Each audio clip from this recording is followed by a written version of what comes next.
Hello students. तो आज का जो हमारा न्यू टॉपिक है दैट इज वॉइड। अब वॉइड्स पढ़ने से पहले मैं आपको कुछ चीज़ें एक्सप्लेन करना चाहती हूँ। जैसे लास्ट क्लास में आपने क्लोज पैकिंग इन क्रिस्टल्स जो है डिस्कस किया था। क्लोज पैकिंग इन क्रिस्टल को हमने तीन डिफरेंट कैटेगरीज में डिवाइड किया था, जिसमें पहले 1 dimension, next one is 2 dimension and another next is 3 dimension. तो जो आपका 2 डायमेंशन था उसमें हमने दो टाइप की पैकिंग्स को डिस्कस किया था। एक थी आपकी स्क्वायर क्लोज पैकिंग और एक थी आपकी hexagonal close packing. Square close packing is basically A type and hexagonal close packing is A B type. उसके बाद बात करते हैं 3 डायमेंशन की। तो जैसा कि आपको पता है 3 डायमेंशन में हमने बेसिकली 3 वेराइटीज पढ़ी थी, जिसमें एक था आपका ए टाइप जिसका बेसिकली जो कोऑर्डिनेशन नंबर था दैट इज 6। और उसके बाद हम आते हैं नेक्स्ट हेक्सागोनल क्लोज पैकिंग पे। हेक्सागोनल क्लोज पैकिंग को 3 डायमेंशन में भी HCP क्यों बोला जाता है? बिकॉज वो एक पैटर्न जो दिखाता है that is A B type pattern. जैसे कि यहाँ पे अगर मैं इस आपको पता है 3 डायमेंशन में जो आपने HCP बनाया था उसमें आपने क्या किया था, पहले आपने एक बेस ड्रॉ किया इस तरह का, एक लेयर बनाई, फिर सेकेंड लेयर उसके डिप्रेशन में बनाई, फिर third layer as it is first layer की तरह सेम बनाई। तो ये हमने जो है 2 डायमेंशन से सेम कॉपी कर लिया। अब हमें क्या करना था 3 डायमेंशन में, एक हमने नया आइडिया इसमें क्या इन्वॉल्व किया कि जो भी इसके वॉइड्स हैं उनको कवर करने के लिए उनके ऊपर एटम रख दिए गए। तो यहाँ पे हम बोलते हैं दैट इज ए, इसको पूरे को मान लेते हैं दैट इज ए, और इसके ऊपर जो आपने एटम रखे हैं वो क्या हो जाएगा आपका बी। तो इसी तरह आप बोल रहे हो कि 3 डायमेंशन में भी ये ए बी पैटर्न शो कर रहा है। इस पूरे बेस को मान लो आप ए और इसके वॉइड्स को कवर करने के लिए आपने एक एटम रखा दैट इज बी।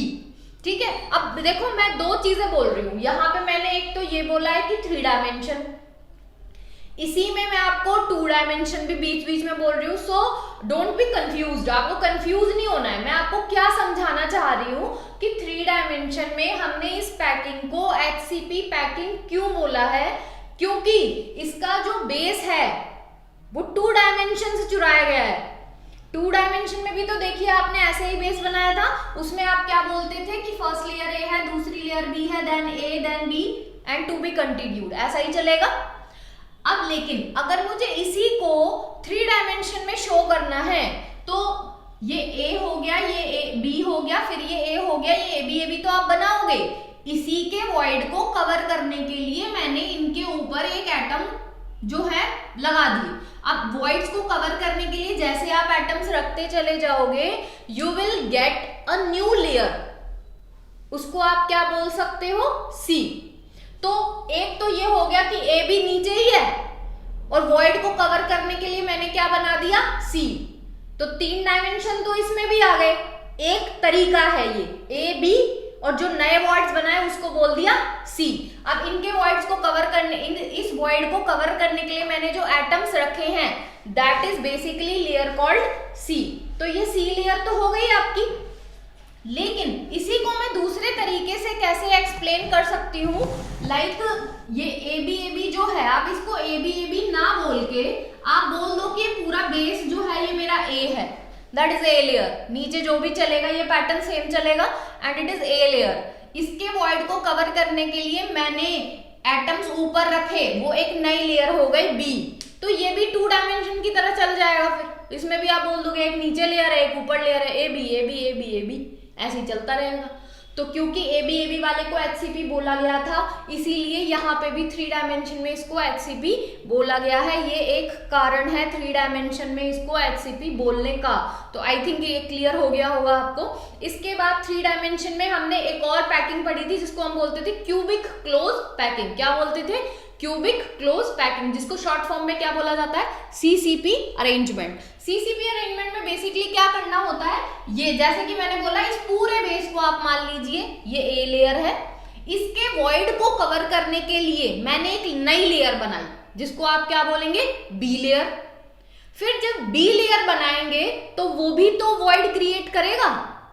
अब उसके वॉइड को भरने के लिए मैंने उसके ऊपर भी एक लेयर बना दी, तो वो कौन सी लेयर हो गई, सी।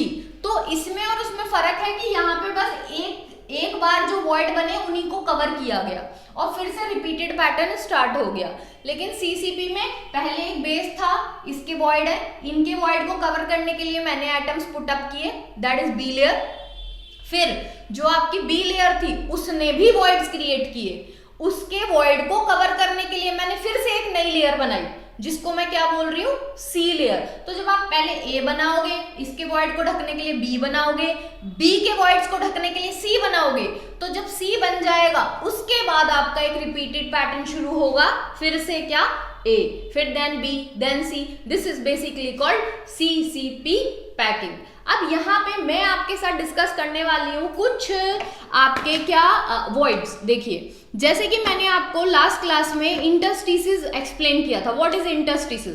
The voids present in close packing in crystal, the voids basically called, आप उसको इंटरस्टिशियल वॉइड भी बोल सकते हो। कुछ बुक्स में इंटरस्टिसेस लिखा हुआ है, कुछ जगह पे इंटरस्टिशियल वॉइड्स लिखा हुआ है, और कहीं कहीं पे सिंपली इसको वॉइड भी बोल देते हैं। सो डोंट बी कंफ्यूज होने की कोई जरूरत नहीं है। आप इसको इंटरस्टिसेस बोलेंगे तो भी करेक्ट है, वॉइड बोलेंगे तो भी करेक्ट है, इंटरस्टिशियल वॉइड बोलेंगे तो भी करेक्ट है। इंटरस्टिशियल वॉइड हम क्यों बोलते हैं? बिकॉज आपके कुछ इंटरस्टिशियल साइट, ये देखिए ये जो गड्ढे होते हैं ना, इनको बेसिकली इंटरस्टिशियल साइट बोला जाता है, इसीलिए इसको इंटरस्टिशियल वॉइड भी बोल देते हैं।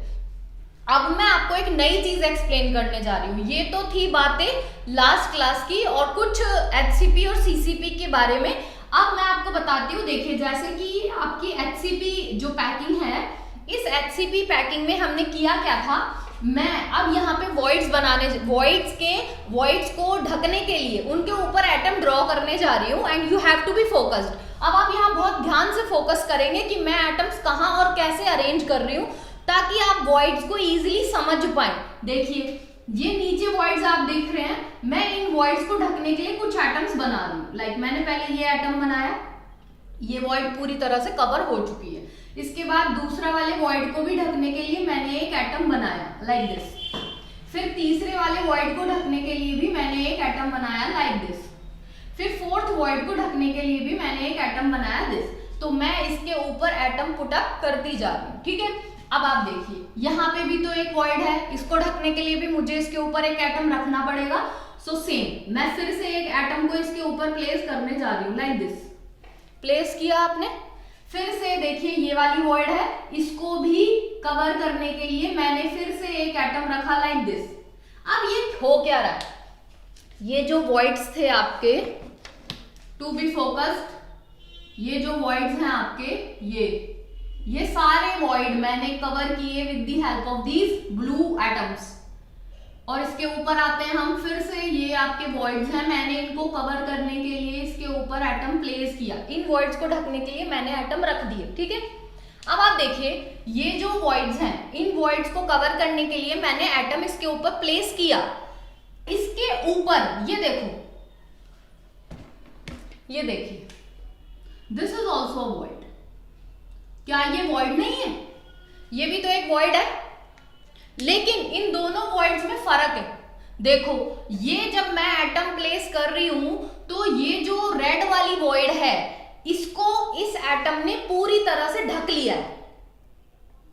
और ये जो ग्रीन वाली वॉइड है आपकी, ये वाली वॉइड जो है, इसके ऊपर जो ये वॉइड बनी हुई है, इस वॉइड को क्या किसी एक एटम ने पूरी तरह से ढका है? नहीं, ये वाली वॉइड को 3 एटम क्रॉस कट कर रहे हैं। ये वाला एटम भी कट कर रहा है, ये वाला एटम भी कट कर रहा है, और इससे ऊपर वाला एटम भी कट कर रहा है। तो जब आप पैकिंग पढ़ते हो तो हमारे पास जो वॉइड्स आती हैं, basically they are of 2 types. एक होती है आपकी tetrahedral void and next one is octahedral void. क्या? एक तो होती है टेट्राहेड्रल और एक होती है ऑक्टाहेड्रल। ये दोनों अलग अलग क्यों हैं? क्योंकि इनको कवर करने वाले एटम्स अलग अलग हैं। तो अब देखिए, एक तो हो गई आपकी रेड वाली और एक हो गई आपकी ग्रीन वाली। बहुत ध्यान से समझो, रेड वाली को ये ब्लू वाला एटम पूरी तरह से कवर अप कर रहा है, जबकि ग्रीन वाली जो वॉइड है उसको एटम पूरी तरह कवर अप नहीं कर रहा है। ग्रीन वाली में एक ब्लू एटम इधर से आया, एक इधर से आया और एक ऊपर से आया, तो 3 एटम ने मिलके नीचे एक वॉइड बनाई और उसके ऊपर 3 एटम ने मिलके उसको काट दिया। तो ये दो अलग अलग टाइप के आपके वॉइड्स हैं। जो रेड वाली है इसको आप क्या बोलेंगे, दिस इज टेट्राहेड्रल वॉइड, और ये जो ग्रीन वाला है that is basically called octahedral void. अब देखिए टेट्राहेड्रल वॉइड और ऑक्टाहेड्रल वॉइड में जैसे कि आपको यहां तो डिफरेंस समझ में आ ही गया होगा। अब मैं इसको आपको एक्सप्लेन करती हूँ कि what is tetrahedral void and what is octahedral void. उसको ऑक्टाहेड्रल क्यों बोलते हैं, इसको टेट्राहेड्रल क्यों बोलते हैं, इन दोनों का रीजन क्या है। देखिए first one is tetrahedral void.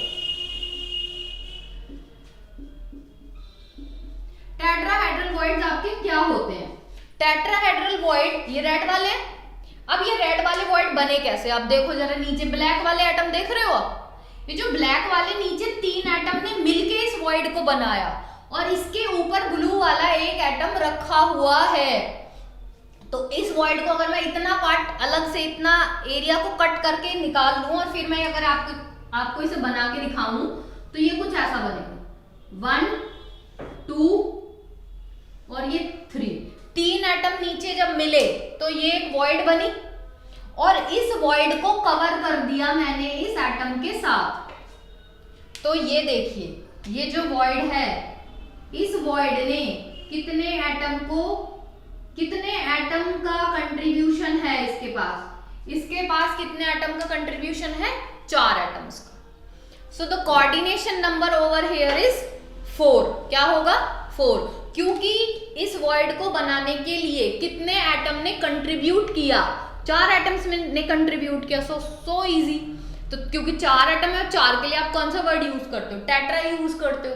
So it is called as tetrahedral void. तो जब 3 एटम का बेस मिलके एक वॉइड बनाता है और उसको कवर करने के लिए चौथा एटम आप ऊपर से रख देते हो तो उस जो वॉइड बनती है वहां पे देखो, जैसे मान लो आप 4 नींबू ले लो, 4 नींबू लोगे, 3 नींबू को एक साथ मिलाओ, 3 का बेस बनाओ। जैसे ये एक नींबू हो गया, ये दूसरा और ये तीसरा। जब आप 3 नींबुओं को मिलाओगे तो आप देखोगे बीच में गड्ढा बचा हुआ है, उस गड्ढे को भरने के लिए मैंने एक नींबू ऊपर से रख दिया।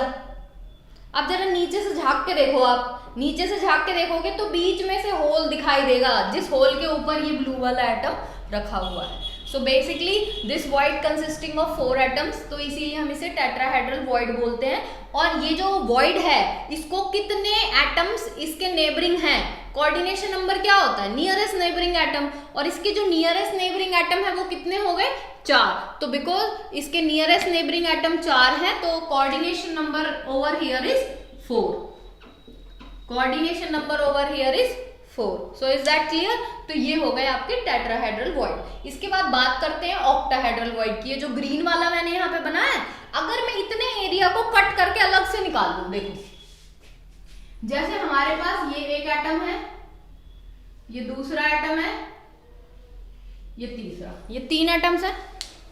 इन 3 एटम्स के ऊपर मैंने क्या किया, ये वाली ग्रीन वाली को मैं यहाँ पे एक्सप्लेन कर रही हूँ। आप देखो ये ग्रीन वाली कैसे बनी, 1 2 3, 3 एटम तो ये, और 3 एटम इसके ऊपर भी रखे हुए हैं ब्लू वाले। अब आप रख दो जरा, एक तो ये रखा, एक ये रखा और एक इसके ऊपर रखा हुआ है ये।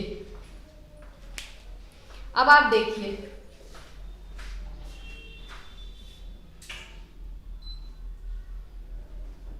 ये देख रहे हो आप, ये भी एक वॉइड है, ये भी एक वॉइड है, लेकिन इसमें कितने एटम थे, 4, और इसमें कितने एटम हैं, 6।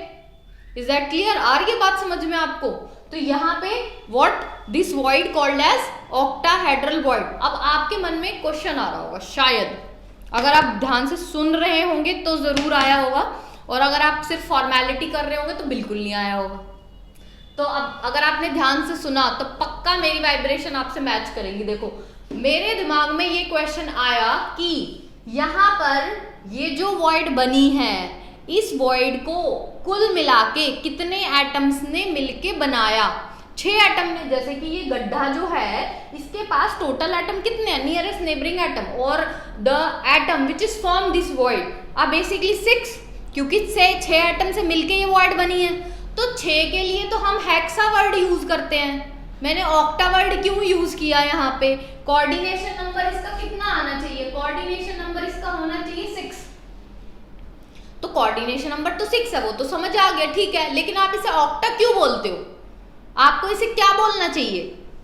आपको इसे हेक्सा वर्ड यूज करके कोई वॉइड बोलना चाहिए, बट फिर भी we are calling it as octahedral void. अब आप देखिए मैं इसको ऑक्टाहेड्रल वॉइड क्यों बोल रही हूँ। मैं इसी को एक दूसरे तरीके से बना रही हूँ और बस आप ध्यान से देखते जाओ, ठीक है। यहाँ पे कुल मुझे 6 ही एटम बनाने। अब ये जो मुझे 6 एटम बनाने, इसमें 2 ब्लैक वाले ले लो और ये 2 ब्लू वाले ले लो। चलो इसे भी छोड़ो, आप 4 नींबू ले लो। नींबू तो होंगे घर में, आजकल नींबू वैसे भी सस्ते मिल रहे हैं तो आप ले लेना, ठीक है। फ्रिज में पड़े होंगे, निकाल के लाओ फटाफट और 4 नींबू लेके आओ और उसका बेस बनाओ, ठीक है। ऐसे बनाओ, 1 नींबू ये, 1 lemon, second, third and fourth. ये आपको 4 लेमन ऐसे प्लेस करने हैं। अब आप जब उनको प्लेस करोगे तो वो ऐसे ही बनेंगे, पक्का ऐसे ही बनेंगे। अब देखो कि बीच में थोड़ी सी जगह बची हुई हो, ठीक है। अब आप 2 नींबू और लेके आओ, एक तो रख दो उसके ऊपर और एक लगा दो उसके नीचे। अब देखो एक तो रख देती हूँ मैं इसके ऊपर, ये रख दिया मैंने, और एक नींबू मेरे को जस्ट इसके नीचे प्लेस करना है, जो कि मैं यहाँ पे आपको शो नहीं कर सकती। आप उसको रख के देखो, सेम आप देखो इसको और इसको जरा आप ऑब्जर्व करो। एक आप लेमन नीचे प्लेस कर देना और प्लेस करने के बाद बिल्कुल इसको और उसको मैच करके देखना। इसमें भी देख सकते हो 1 2 3 4, ये 4 लेमन हो गए। एक मैंने ऊपर रख दिया और ये ब्लैक वाला नीचे, देख लो आ गए 6। ऐसे ही बनेंगे आपके एग्जैक्टली। तो अब जैसे ये 4 का बेस है, बेस आपका 4 का हो गया, उस बेस के ऊपर मैंने एक लेमन ऐसे पुट कर दिया। ये मान लो ये 4 का बेस है आपका, एक लेमन मैंने ऐसे रख दिया, ठीक है। तो ये जो बेस है आपका, ऊपर वाला लेमन अपने बेस के साथ कितने फेस शो कर रहा है? कितने फेस शो करेगा? देखिए एक फेस ये हो गया, एक फेस ये हो गया, एक फेस ये हो गया, एक फेस ये हो गया, 4 फेस। 4 का बेस है, एक लेमन ऊपर रखा है तो एक स्लोप इधर से 1 2 3 एंड 4, 4 ये हो गया। और नीचे भी तो रखा है एक, बेस तो वही है, एक लेमन नीचे भी है, वो भी बेस के साथ कितने फेस बनाएगा? 4। तो 4 ऊपर के और 4 नीचे के, टोटल मिला के कितने हो गए? 8। तो ये तो गजब हो गया। हो कितने का रहा था? 6 का। और अब आप देख रहे हो कितना दिखाई दे रहा है? 8 फेसेस दिखाई दे रहे हैं। तो because it is showing 8 faces, तो अब आप इसको क्या नाम दे रहे हो? Octahedral void. तो आई थिंक अब आपको यहां से क्लियर हो गया होगा कि आपके टेट्राहेड्रल वॉइड और ऑक्टाहेड्रल वॉइड में क्या डिफरेंस होता है। तो एक बार फिर से समझते हैं। ये जो आपकी HCP पैकिंग है, HCP में when B is drawn under the depression of A and the void formed over here get covered with the help of some other atoms, तो इस तरह की आपको पिक्चराइजेशन मिलेगा। और जब ये पिक्चराइजेशन आपको मिलेगा, so we here are getting 2 type of voids। तो ये जो 2 टाइप के voids आपको दिखाई दे रहे हैं, इसमें एक रेड वाला वॉइड है और एक ग्रीन वाला वॉइड है। जो एक रेड वॉइड है इसको नाम दिया हमने टेट्राहेड्रल वॉइड। और इसको समझना बहुत ही, ये काफी सीधा साधा वॉइड है, इसमें कोई कॉम्प्लिकेशन नहीं है, क्योंकि इस वॉइड को बनाने वाले कुल 4 एटम हैं। So it is named as tetrahedral void and here coordination number is 4। लेकिन जो ऊपर वाला ग्रीन वाला है ये थोड़ा अटपटा है, 3 एटम नीचे हैं, 3 एटम इसके ऊपर हैं। तो ये वाला मैंने एरिया यहाँ पे शो किया हुआ है आपको। This is what octahedral void. क्या है ये आपका? Octahedral void. और इस ऑक्टाहेड्रल वॉइड में क्योंकि 4 का बेस लिया, एक एटम ऊपर एक एटम नीचे, ऊपर वाले एटम ने बेस के साथ 4 फेसेस बनाए, नीचे वाले ने भी 4 फेस बनाए, तो ऊपर के 4 और नीचे के 4 कुल मिला के 8 फेसेस हुए। So we are calling it as octahedral void. लेकिन इस वॉइड में कंट्रीब्यूट करने वाले टोटल एटम्स कितने हैं? 6, क्योंकि एटम कुल 6 ही हैं, इसीलिए कोऑर्डिनेशन नंबर तो इसका 6 ही रहेगा।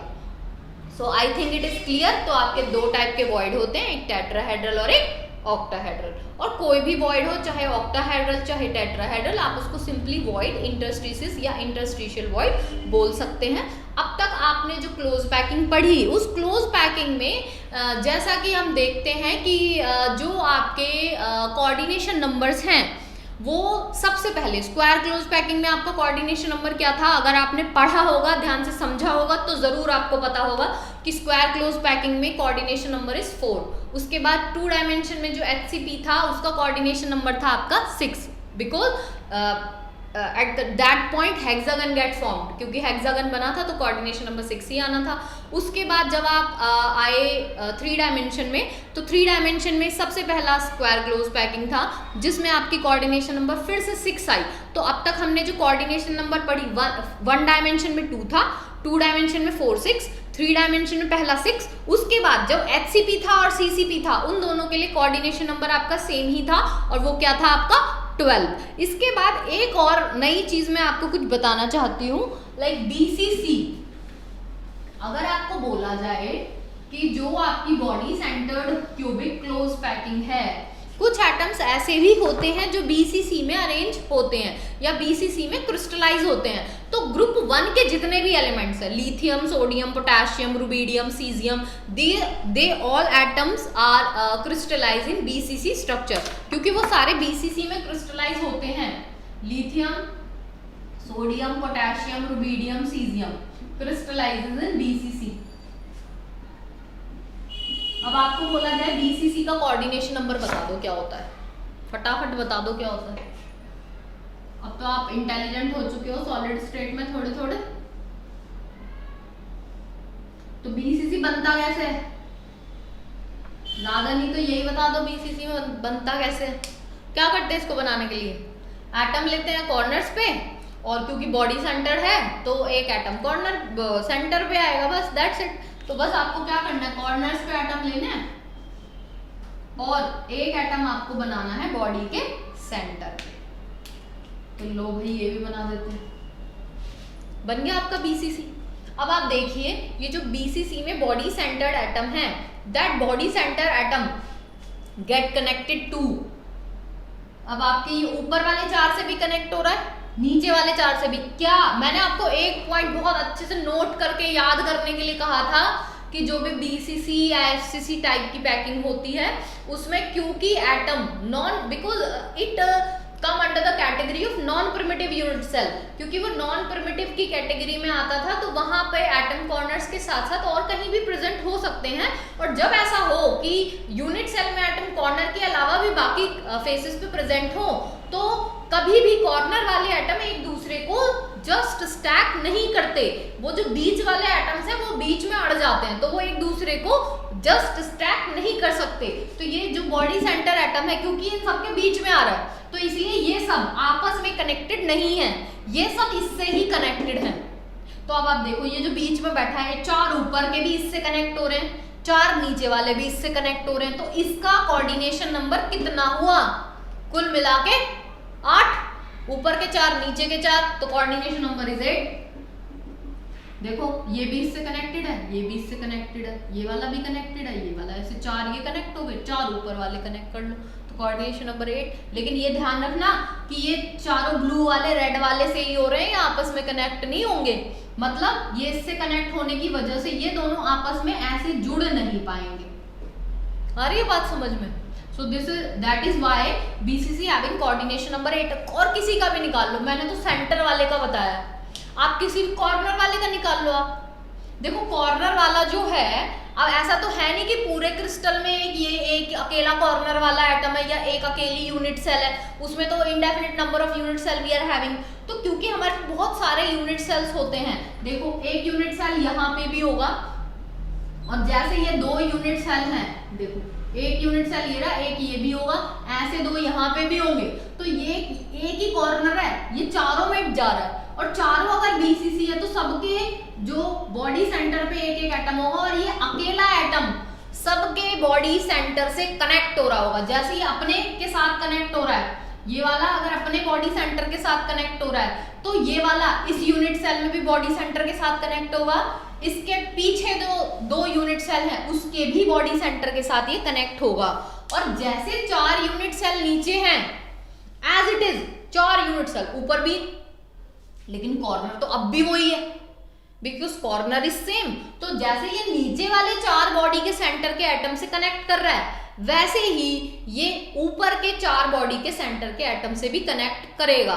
तो इसीलिए इसका भी कोऑर्डिनेशन नंबर यहाँ पे कितना होगा, सेम, क्या 8। तो आप सेंटर वाले एटम का देख लो, कॉर्नर वाले एटम का देख लो, आप किसी का भी देख लो, coordination number over here is always 8, it is fix. तो अब आपको याद रखना है कि BCC जब भी आएगा तो उसको कोऑर्डिनेशन नंबर 8 होगा और BCC में ग्रुप 1 के सारे एलिमेंट्स जो हैं वो क्रिस्टलाइज होते हैं। तो ये यहाँ पे बात खत्म होती है आपकी पैकिंग की। अब एक नई बात शुरू करते हैं, क्या, पैकिंग एफिशिएंसी। देखिए आपने पैकिंग तो कर ली, आप 1 डायमेंशन में कर सकते हो, आप 2 डायमेंशन में कर सकते हो, आप 3 डायमेंशन में कर सकते हो, आप कैसे भी कर सकते हो, जैसा आपका मन है आप वैसा कर लो, मुझे तो कोई दिक्कत नहीं आने वाली। आप 2 में कर लो, 3 में, आप 1 में ही कर लो, क्या होगा, ज़्यादा से ज़्यादा जगह लगेगी, इससे ज़्यादा तो कुछ नहीं होगा।